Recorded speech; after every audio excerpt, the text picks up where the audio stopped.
भाऊ, तुम्ही जे काही केलं माझ्या मुलीसोबत आणि या ताईंनी पण याची अपेक्षा नव्हती म्हटलं.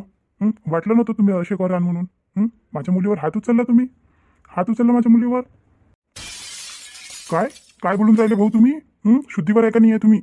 काही काही बोलून राहिले का जसं तोंडात येऊन राहिलं तसं? हे पा भाऊ, मला रश्मीनं सगळं काही सांगितलं म्हटलं. आता मी मान्य करतो. असं माझ्या पुरीची चुकी असं नाही म्हणत मी का माझ्या पुरीची चुकी नसेल म्हणून. पण म्हटलं तिच्यावर हात काय उचलला तुम्ही? ताई, मला तुमच्यासोबतही बोलायचं होतं. अहो पण भाऊ, हे तुम्हाला सांगितलं तरी कोण? आणि मी कशाला उचलून तिच्यावर हात? मी तर म्हटलं तिला पोरीसारखी समजतो. ते तर आता काय बोलू मी तुम्हाला? पण हे सांगितलं तरी कोण तुम्हाला का मी हात उचलला म्हणून तिच्यावर? हे पा ताई, रश्मीनंच म्हटलं मला. रश्मीनं सांगितलं का तुम्ही हात उचलता. आणि काय म्हणते तर तिला खूप त्रास देता, तिची तब्येत चांगली नसते तरी तिला कामं करायला लावता. आता कामं तर करणंच आहे घरचे. पण थोडंसं इकडे तिकडे हे झालं तर तब्येत किब्येत चांगली नाही राहिली तेव्हा थोडंसं ॲडजस्ट करावं लागते आपल्याला. आता आम्हाला आहे ना 2-2 सुना, आम्ही असंच करून राहिलो काय? आमच्या सुना आहे तर आम्ही तर त्याला पोरीसारखं समजतो, पोरीला बोलतो, पण आम्ही सुनेला बोलत नाही. नाही तर विचारून घ्या म्हटलं मागं पुढं आमच्या घरचा ताल कसा काय आहे तो सुनेच्या बाबतीत. भाऊ, मला असं वाटतंय का तुमचा गैरसमज झाला, नाही तर तुमच्या पोरीनं तुमच्यासोबत खूप सारं काही खोटं नाटक सांगून तुम्हाला इथं धाडलं म्हटलं. कारण की म्हटलं आम्ही तिला पोरीसारखं समजत होतो आणि हे जे तुम्ही बोलून राहिले ना असं काहीच नाही झालं आमच्या घरी. काय काय बोलता भाऊ तुम्ही? आमची पोरकी काय खोटी बोलन काय? काही बोलता तुम्ही? आता जे झालं असं तेच बोलून राहिली ना ते. हे पा भाऊ, आता तुम्हाला विश्वास असेल आमच्यावर तर तुम्ही विश्वास करा. नाही तर तुम्ही कोणत्याही देवाची शपथ खायला लावा तर मी खातो. पण म्हटलं तुमच्या पोरीला आम्ही तेवढं भरं इथं कोणतंच हे नाही दिलं म्हटलं, कोणताच त्रास नाही दिला. नाही तर देव आम्हाला पाहून घेईन जर आम्ही तिला त्रास दिला असेल तर. आम्हालाच काय, तुम्ही गावातल्या कोणत्याही माणसाला विचारा म्हटलं आमच्या घरचा ताल कसा काय तर. आणि हे सगळं काही तर आम्हाला बोलायला पाहिजे तुम्हाला. आम्हाला बोलायला पाहिजे. पण म्हटलं आम्ही तर काही बोललो नाही. मी आली होती रश्मीला घेऊन तेव्हाच तुम्ही सगळं काही सांगितलं घरी. आता तुम्ही होते नाही ना, तुम्ही होते नाही म्हणून मी येऊन गेली. आणि इकडे काम होतं, पोरगी घरात एकटी होती. जानजवान पोरीला कुठं सोडत होती? सोडलं तिले. आणि रश्मीच्या आईच्या कानावर गोष्ट टाकली. तुमच्या दोघी सुनाही होत्या तिथं. जर मी काही गलती राहिली असती तर तुमच्या पोरीने का सोडलं असतं का मला? काही बोलता भाऊ तुम्ही. आणि आजकालच्या पोरी का मार खाणार आहे का? आजकालच्या पोरी तर मारणार आहे पण मारणी खाणार आहे. भाऊ, तुमच्या पोरीनं तुम्हाला खोटं नाटक सांगून पाठवलं म्हटलं इथं. दादा, ते कसं आहे ना, आम्ही घरात सांगूनच नाही आलो. आम्ही दोघं बापलेक इकडच्या इकडेच निघून आलो. आता याचं म्हणून राहिलो होतो पण यानं काही जमून नाही राहिलं होतं. तर त्या कारणाने आले म्हटलं, जवळच आहे गाव, पटकीन गाडी काढ म्हटलं, निघ म्हटलं, आपण काय आहे ते सत्य परिस्थिती जाणून घेऊन येऊ म्हटलं. तर त्यालाच आणलं मी इकडे गाडीवर बसून. घरात सध्या कोणालाच माहीत नाही का आम्ही इकडे आलो म्हणून. काय? कोणालाच नाही माहीत? मग तुम्ही माझ्या पोराला बोलावलं नाही तिथं? नाही नाही भाऊ, हेही म्हटलं चुकीचं आहे. मी कशाला बोलवणार आहे? हे असे कामं आपल्याला जमते काय? आणि शोभते तरी काय? जमाचं जाऊ द्या, शोभते का आपल्याला असे कामं? पोरगी आली आणि फक्त जवळ आले बोलवा. जर गोष्टीची सुलभ करायची आहे तर त्याच्या मायबापासोबत बोलायला लागेल ना. पोरगं पाहून थोडी ना पोरगी दिली होती आपण. घरदार मायबाप सगळं पाहून पोरगी दिली होती ना. पण हे जे काही तुम्ही म्हणून राहिले हे तर सगळं घुमल्यासारखं होऊन राहिलं. तर आता मला एक वेळा सांगा तुम्ही का हे झालं कसं काय? म्हणजे मला समजू येईन. काय म्हणता भाऊ तुम्ही? हो, मला असं वाटून राहिलं भाऊ का हे आपल्याला घुमून राहिले दोघही जण आहे ना. पोरगं तर पोरगं, माझ्या पोराची काही गॅरंटी घेत नाही मी. माझ्या पोरगं काही एवढं सुधारलं नाही आहे आणि तुमची पोरगी नाही आहे म्हटलं, तुम्ही काही गॅरंटी घेऊ नका तुमच्या पोरीची. आता काय ते म्हणून पंचफुला मीच सांगतो ना तुम्हाला. माझ्या घरात म्हटलं तुमच्या पोरीनं हिचा गडवा तिथेही उचलला म्हटलं 2-3 महिने झाले. काय? पण ते तर म्हणे का लय काम करायला लावते म्हणे घरचे लोक म्हणे. दुखलं सुखलं तरी करायला लावते म्हणे. बाबू तुझी बहीण लय खोटारडी आहे, लयच खोटारडी आहे. आता तू आमच्यावर विश्वास कर नाही तर नको करू. पण जे सत्य परिस्थिती आहे भाऊ तुम्हालाही सांगतो आणि पियुष तुलाही सांगतो. म्हटलं तुझी बहीण आम्ही खूप खूप प्रयत्न केला तिला ॲडजस्ट करायचा, खूप प्रयत्न केला. पण ते म्हटलं ॲडजस्ट व्हायच्या लायकीचीच नाही आहे. कारण की म्हटलं तिला किती काही म्हटलं तरी ते काय म्हणे, माझं दुखते. तिला स्वयंपाक करायचं म्हटलं तर तिच्याकडून स्वयंपाकही नाही होत. तिला दुसरं काम करायचं म्हटलं तर तिच्याकडून कामही नाही होत. तरी आम्ही तिला बर्दाश्त करूनच राहिलो होतो. आम्ही तिला काहीच नाही म्हटलं, चल तुझे दुखून राहिलं ना, जाऊ दे दुखून राहिलं तर. आता म्हटलं असं करता हिनं 2-3 महिने पास करून टाकले. आता पास केले तर केले आणि त्याच्यानंतर म्हटलं काय म्हणते हे, म्हणते मला लस दुखून राहिला. तर माझ्या मनात असं आलं काही असं झालं तरी काय. 2-3 महिन्यापासून हे अशी पलंगावरच पडली आहे, तिथंच खाते, तिथंच झोपते, तिथंच उठते, अजून झोपून जाते. तर हिला झालं तरी काय बा. तर म्हटलं तिले मी ह्या गावाच्या सगळ्यात मोठ्या दवाखान्यात घेऊन गेली, सगळ्यात मोठ्या. काय हो बाबू, तुला विश्वास येत असेल तर विश्वास कर. आणि भाऊ तुम्ही आहे का? कारण की तेव्हा तर तुमच्या समोर काही गोष्ट झाली नाही. आता तुम्ही कान उघडे ठेवून आहे का काय गोष्ट आहे आणि काय नाही. आता म्हटलं तिला दवाखान्यात नेलं. आता तिथं सगळे चेकअप झाले आणि हिनं चेकअप करूही दिले, म्हटलं सगळे करू दिले. आणि तिथं सगळ्या चेकअपमध्ये हिला काहीच नाही निघालं. सगळे रिपोर्ट नॉर्मल निघाले. उलट तर तिचा रक्तप्रवाह चांगला, तिचं सगळं काही, तिचं हृदय चांगलं, तिचे डोळे चांगले, तिचं सगळं काही चांगलं. काय हे गोष्ट तर सांगितली नाही तिनं. ते तर म्हणे का चांगलं दवाखाना नव्हता म्हणे, मला नेलं होतं तिथं तर म्हणे. अरे बाबू तू इथंच बस, तिचे सगळे रिपोर्ट घरातच आहे म्हटलं. आणि तू पाय तू किती शिकला डॉक्टर आहे तर. त्याची अपॉइंटमेंट घ्यासाठी म्हटलं 4-4, 5-5 घंटे आपल्याला रांगीत उभं राहावं लागते. वाट पाहा लागते, तेव्हा कुठं नंबर लागते त्याच्या दवाखान्यात. एवढं मोठं हॉस्पिटल आहे ते. तिथं नेलं तुझ्या बहिणीले. तिथं सगळं चेकअप केलं, सगळं काही केलं. तरी ते बिचारी अशी नाही म्हणून राहिली का कायले करता हो, मला तर काही बिमारी नाही आहे. मी फक्त नाटकच करून राहिली होती. असं तसं काहीच बोलली नाही. चुपचाप सगळे ट्रीटमेंट करून घेतली. आणि म्हटलं त्याच्यात काहीच नाही निघालं. आणि जे बिल निघालं तर 35,000 रुपये. काय 35,000 रुपये? हो नामदेव भाऊ, 35,000 रुपये बिल निघालं. तरी म्हटलं आम्ही तिला जास्त काही बोललोय नाही. मी तर बोलतच नाही तिले. मी बोलत नाही. हे पंचफुलानं बोलली असं 1-2 शब्द. आणि ते रुंजून आमची ते तर काही तिच्या जवळ जातच नाही आणि बोलतही नाही. आणि पूर्ण घरचे कामं म्हटलं मी पोरगी करते. तुमची पोरगी इच्छा गडवा तिथे उचलत नाही. आणि ते जाऊ द्या, एवढं सगळं झालं होतं ना, तरी आम्ही असा विचार केला होता का तुम्हाला इथं बोलू आणि काय आहे तर इथं त्या गोष्टीचा निवारा करू का काय आहे हे आमच्या सुनीचं काय धिंगाणा आहे तर याचं काय कारण निघण का याचं काही सोल्युशन निघण तर आपण पाहू म्हटलं या कारणाचं. पण म्हटलं तुमच्या पोरीनं काय केलं एवढं होऊ नये. सकाळी सकाळी बॅग भरली आणि एकटीच निघून राहिली होती. काय काय बोलता भाऊ तुम्ही? असं केलं काय तिनं रश्मीनं? बाबा मला वाटलंच होतं, तरी काही ना काही गोष्ट असणच मला वाटूनच राहिलं होतं. कारण की रश्मी तुम्हाला देऊन राहिली होती ना तिथं इथं बोलासाठी. मला वाटलंच होतं काही ना काही गोष्ट निघून म्हणून. मग मुईच्या पंचफुलानं पाहिलं तिले, तिच्या हाती होता बॅग. आता मुईची पंचफुला तर समजून गेली का हे रवाना होऊन राहिली हिच्या माहेरी. पण जर हे गेली असती अशीच न सांगता कोणाला तर अजून आमच्या घरची बदनामी झाली असती. लोक इले अजून वेळ भेटला असता आमच्या घरावर काही ना काही टोमणे मारायचा, काही ना काही बोलायचा. तर म्हटलं आम्ही ती गोष्ट दाबली. तिला विचारलं तू जातं नाही जात ते होई नाही म्हणे, नाही म्हणे. मग आम्ही विचार केला का इले जातं साहेबा. मग हिनं पूजा गिजा केली, जेवण नाही केली, काही नाही केली, काहीच नाही केली. आणि त्या पुरीला सोडून आली ते तुमच्या घरी सोडून आली म्हटलं. आणि तशीच अर्ध्या 1 तासात वापसही आली घरी. आता तुम्ही सांगा याच्यात चुकी कोणाची? आणि ते जाऊ द्या, एवढंही जाऊ द्या. म्हटलं माझ्या पोराले पहिले काही कामधंदा नव्हता. होता काय कामधंदा? आता काय बोलू मी, मला तर काही डोकं काम नाही करून राहिलं. आता त्या पोरीला काही सांगितलं, तुम्ही काही सांगून राहिले. हे पाहू आता म्हटलं पोरी तुमची पोरगी विश्वासाच्या लायकीची राहिलीच नाही. आता तुम्हाला वाटन का तिचा सासरा होई बा आणि कसं बोलून राहिला म्हणून. आणि मग पोरगं काही विश्वासाच्या लायकीचं राहिला नाही. तुमची पोरगी काय मग पोरगंही तसंच आहे. मी स्वतःच्या पोराचे गुणगान काही करत नाही. आता म्हटलं माझ्या पोराला काही काम नव्हता. जास्तीचे कामं इकडे तिकडे बसून राहिला होता. तर त्याला म्हटलं दुकान लावून दिलं. कपड्याचं दुकान लावून दिलं. स्वतःचं दुकान पाहिजे म्हणे त्याला, स्वतःचं दुकान लावून दिलं. जागा घेऊन दिली, बांधलं तिथं. माल भरून दिला माझ्या पोराले. आणि म्हटलं जेवढा काही पैसा येऊन राहिला त्या दुकानातून तर म्हटलं तुमची पोरगी ऑनलाईन शॉपिंगमध्ये पूर्णचा पूर्ण पैसा खर्च केला म्हटलं. काय काय बोलता भाऊ तुम्ही? एवढा मोठा पैसा? नाही तर काय, अर्धा पैसा तिनं खर्च केला आणि अर्धा मुईच्या डोंगरानं खर्च केला. ह्या पोट्टे सुट्टेत उडवला पैसा मार इकडे तिकडे. आणि आता काय सांगू तुम्हाला, पूर्ण माझ्या घरचा धिंगाणा झाला म्हटलं. जर मला पोरगी चांगली भेटली असती, सून चांगली भेटली असती ना तर माझ्या घराला बांधून ठेवलं असतं. पण म्हटलं सुनही अशीच भेटली आणि पोरगं तर नालायक आहेच. पोराची काही मी एवढी काही स्तुती काही करत नाही, कारण की आपला शिक्का खोटा आहे तर लोकांना बोलून काही फायद्याची गोष्ट नाही आहे. आणि आता म्हटलं दोघंही एकसारखेच झाले, दोघी खोटारडे. आता पहा ना, तुम्हीच म्हणून राहिले का तुम्ही बोलावलं नाही आणि आम्हाला सांगून गेला का तुम्ही बोलावलं म्हणून. आणि गेला म्हटलं तो सासरी गेला तो. आणि तुमची पोरगी खोटी बोलली तुमच्यासोबत का सासूनं मारलं म्हणून. आता तुम्ही सांगा करता का या दोघीचं? तुम्हीच सांगा. आता लय झालं म्हटलं. दोघंचे दोघं खोटारडे आणि दोघंचे दोघं 1 नंबरचे नालायक आहे. आम्हाला वाटलंच नव्हतं हे असं काही घडण म्हणून. तरी मी बाबाला म्हणून राहिलो होतो आपण एक वेळा जाऊ, विचारून घेऊ काय होते काय नाही. तिथं काय झालं काय नाही. आणि पहा बरं इथं आल्यावर भलतीच गोष्ट निघून राहिली. हाय ना बाबा? माय बहीण या लेकरीनं तर मॅटच करून ठेवून दिलं. आपल्याला सांगते काय आणि होते काय. आता ह्या रश्मीची चांगली खबर घेतो मी, चांगलीच खबर घेतो ना. कशी खोटी ना त्या गोष्टी करून राहिली. एवढं चांगलं सासर आहे, सगळं काही आहे आणि काय पडलं आहे माहेरी माहेरी माहेरी माहेरी. नाही मला काही ना काही बंदोबस्त करावंच लागेल, तिचं काही ना काही करावंच लागेल. आता भाऊ तुम्ही जे काही विचार करून राहिले ना ते बरोबर करून राहिले. पण आता म्हटलं आता कसं आहे, आता फक्त तुमची पोरगीच नाही चुकली, मग पोरगंही चुकलं म्हटलं. आता ह्या दोघीला लईनीवर आणायला लागेल आपल्याला.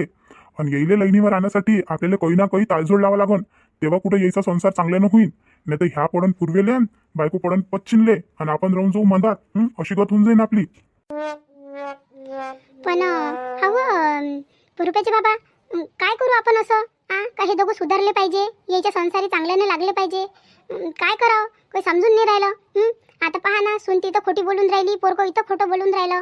याचा सारा धिंगाणा होऊन गेला. यायला तर असं वाटून राहिलं हे मोठे झालेच नाही. लेकरच आहे, तानुले लेकरं. एवढे मोठे मोठे झाले. आता एक लेकरू होते म्हटलं, थोडे दिवस राहिले का लेकराचे बाप होते, दोघे जण मायबाप. आणि तरी म्हटलं असे करून राहिले हे. मॅट झाल्यासारखे. एक नंबरचे नालायक आहे, पण दोघंचे दोघं नालायक आहे. नामदेव भाऊ, जर तुम्हाला वाटत असेल म्हटलं तर माझ्याजवळ एक युक्ती आहे.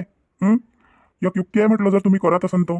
यायले जर दोघीले आपल्याला जागेवर आणायचं आहे तर काही ना काही ताळजोड लावा लागल. नाही तर हे एक नंबरची आयडिया आहे म्हटलं. दोघंचे दोघं येईले काम नाही पाहिजे, धंदा नाही पाहिजे, काहीच नाही पाहिजे, फक्त आयतं खाणं पाहिजे येईले. म्हणून ते माहेरी गेली आणि ह्या तिच्या मागं गेला. त्याला इथं म्हटलं काम कर म्हणून, तर त्याच्या कोणी इथे काम नाही झालं. तर आता एक युक्ती सुसून राहिली मध्ये.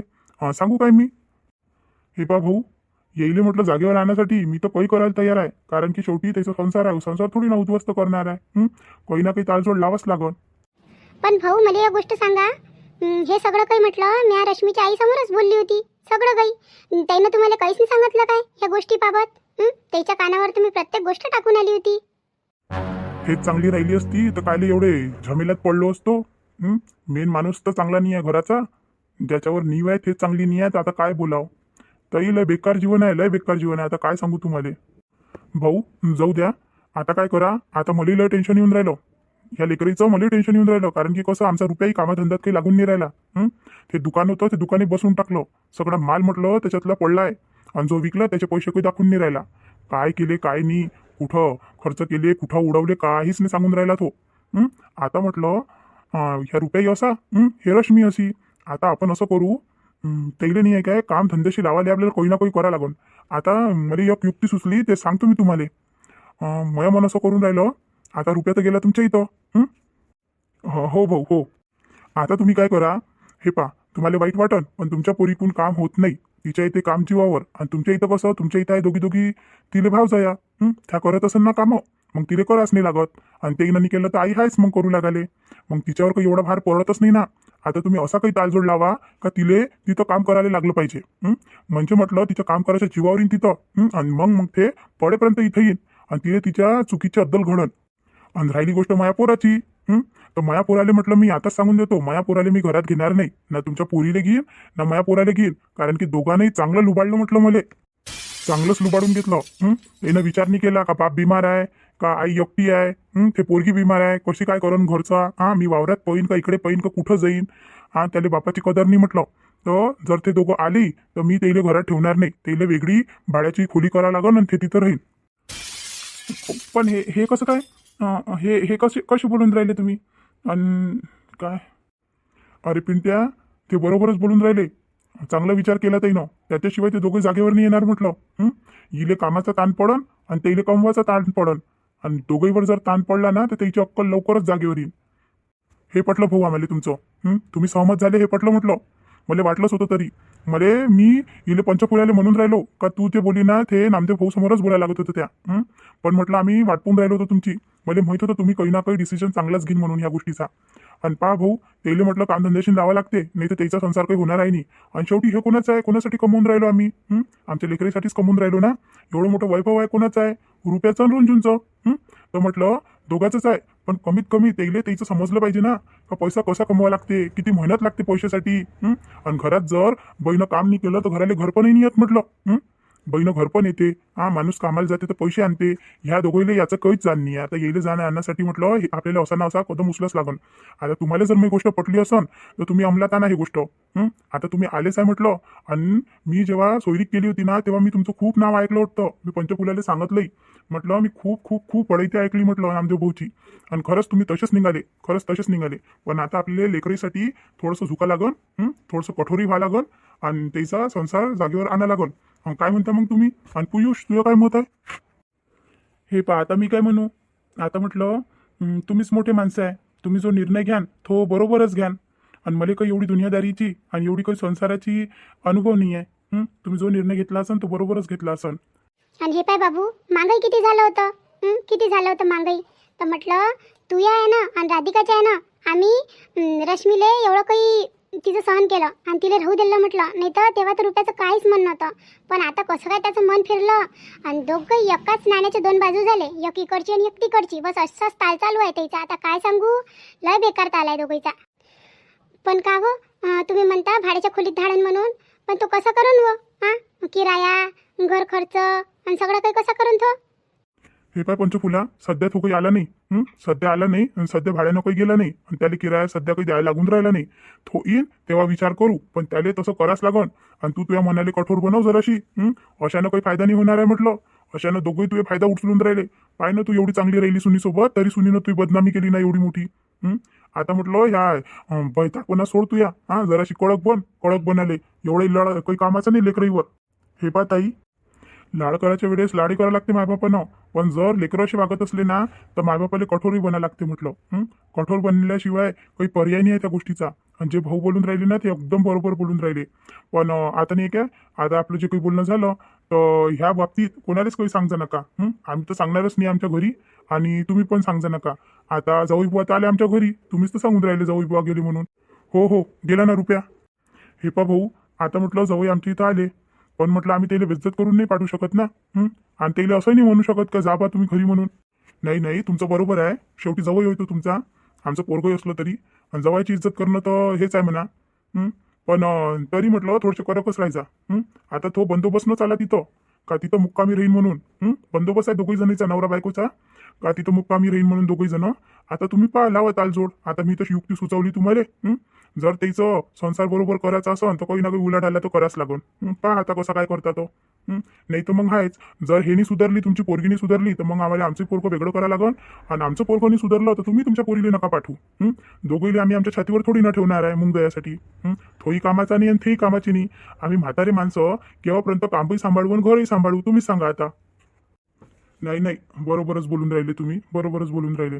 आता कसं आहे, चुकी पोरीची आहे तर दोन शब्द आपल्याला ऐकाच लागते. नाही भाऊ, असा तुम्ही विचार नका करू का मी तुम्हाला काही बोललो. मी तुम्हाला बोललो नाही, पण परिस्थितीच अशी झाली ही गोष्ट तुम्हाला सांगा लागली. जर तुमच्या कानावर ही गोष्ट पडली नसती ना तर अजून एक गुंतागुंतीची गोष्ट राहिली असती ना. तुम्हाला सत्य उघडकीस आलं असतं ना, आमच्यासमोर उघडकीस आलं असतं तर तुमची पोरगी माहेरी जाऊन काय बोलली आणि आमचं पोरगं तिथं खोटं बोलून आणलं म्हणून. तर म्हटलं तुम्ही मनावर काही घेऊ नका. आता आपल्याला कसं दोघांचा संसार बरोबर करायचा आहे त्याच्यातच प्रयत्न करा थोडेसे. हो भाऊ हो. बरं मग निघतो आम्ही आता. आता जी गोष्ट महत्वाची होती ते तर आम्हाला माहीत झालीच. निघतो आम्ही आता पाहतो समोर काय पाऊल उचलायचं आहे तर. हो आणि मनात राग नका ठेवू. राग नका ठेवू आमच्याविषयी मनात. तुम्ही जसा विचार केला तसे लोक नाही आहे म्हटलं आम्ही. तुम्ही विचारपूस करू शकता अजून तुम्हाला शंका असेल तर. नाही भाऊ, शंका नाही आहे. आपल्याला दिसते ना, आपल्याला दिसत नाही का आपले लेकरं कसे आहे कसे नाही.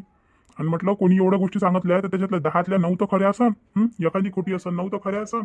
आता चुकी आहे तर दुरुस्त करायच लागन. चला मग येतो मी. चल पियुष, जाऊ आपण. खूप वेळ झाला आता इथं. चहा पाणी झाली, सगळं काही झालं. चल पटकीने आता, मग तिकडे उशीर होऊन जाईन आपल्याला झाले. हो बाबा. नामदेव भाऊ, जेवण केलं असतं मग निघाले असते तुम्ही. आता एवढ्या दुरून आले आणि तसेच चालले काय आता. नाही, झाली ना चहा पाणी. आणि तसंही म्हटलं जेवण करूनच निघालो होतो. आता ही गोष्ट माहीत करून घ्यायची होती ना, माहीत करून घेतली. सगळी गोष्ट कानावर पडली. आता लावू ना आपण त्याचा ताळजोड लावू ना. आता जातो म्हटलं. आम्ही घरी सांगून नाही आलो, इकडे आलो तर. आणि याली पिंट्याली सुट्टी घ्यायला लावली ऑफिसवरून. आता आम्ही पटकीने निघून जातो संध्याकाळ व्हायच्या अगोदर. आता तर वेळ आहे म्हणा तसा, पण निघून जातो. पण तुम्ही थोडं आता हे पण आमदेव भाऊ, तुम्ही काहीच संकोच नका करू. मी म्हटलं मित्रासारखं सांगितलं तुम्हाला, मित्रासारखं सांगितलं सगळं काही. आणि मनात तुम्ही काहीच नका ठेवू आमच्याविषयी. आता हे बोलायचंच होतं ना, नाही बोललं असतं तर मग कसं झालं असतं.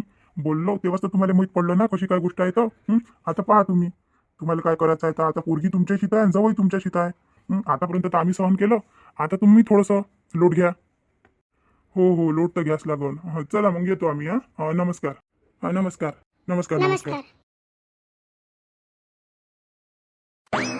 का रुपयाची बाबा, तुम्ही जो हा विचार केला रुपयाच्या आणि रश्मीच्या जीवनाचा, तो बरोबर केला काय. तुम्ही जी युक्ती सुचवली तर ते कामी येईल. लागन हे दोघे जण आपल्या संसारी सुधरण काही ना काही. पंचफुला, अपेक्षा तर तेच आहे अपेक्षा. पण म्हटलं आता पाहू समोर काय होते तो. विचार तर तोच आहे. आता जर नामदेव भाऊनं कडक राहिले आणि त्यानं बरोबर डिसिजन घेतला तर मग म्हटलं हे दोघं बरोबर नांदन. तू काय फक्त आणि जर नामदेव भाऊनं डोक्यावर घेतली नाही ना ही गोष्ट, तर मग म्हटलं आपल्या पोराला आपल्याला टाका लागन, त्याला टाका लागन आणि कामाला धाडा लागन. आणि ते पोरगी तर आपल्या घरात याच्या लायकीची आहे नाही.